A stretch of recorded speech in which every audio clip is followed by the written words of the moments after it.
আজ থেকে 15-20 বছর আগে ডায়েটিং কথাটি কিন্তু এতটা প্রচলিত ছিল না। ডায়েটিং মানেই তখন ধরে নেওয়া হতো না খেয়ে থাকা। আর আমরা ডায়েটিং করব শুনলেই মা কাকিমাদের সে কি চিন্তা, মেয়ে আমার দুর্বল হয়ে যাবে, রাস্তায় মাথা ঘুরে পড়বে।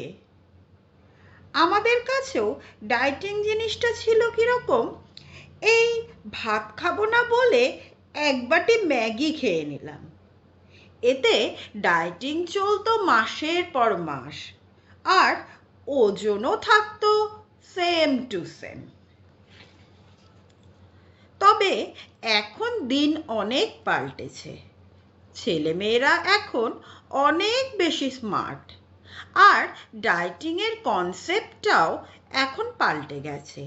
এখন ডায়েটিং মানে খাও, তবে হেলদি খাবার খাও, টাইম মতো খাও, রেগুলার এক্সারসাইজ করো। অনেকে তো আবার ডায়েটিশিয়ানের সাথে কনসাল্ট করে খাবার চার্টও করে নিচ্ছে। বাহ, বেশ ভালো, আমি খুব পছন্দ করি এগুলো। কিন্তু জানেন তো, পরিসংখ্যান বলছে আগের তুলনায় মোটা আর আনফিট ছেলেমেয়ের সংখ্যা দিন দিন বেড়েই চলেছে। কিন্তু কেন? অনেক চিন্তা করে বুঝতে পারলাম,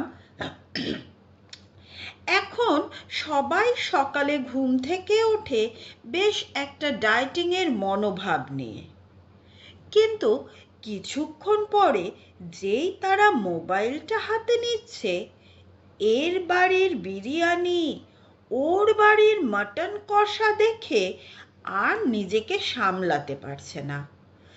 এদিকে মোবাইলে খাবার ডেলিভারির অ্যাপ তো আছেই, ব্যাস হয়ে গেল আজকের মতো ডায়েটিং। তাই তোমাদের ডায়েটিং যাতে নষ্ট না হয়, তাই আমি সামান্য তেলে তৈরি একটি ব্রেকফাস্ট মেনু দেখালাম। সকালবেলায় খেয়ে নাও, পেট ভরা থাকবে অনেকক্ষণ। এবার মোবাইলে বিরিয়ানি দেখেও আর খাবার ইচ্ছে থাকবে না।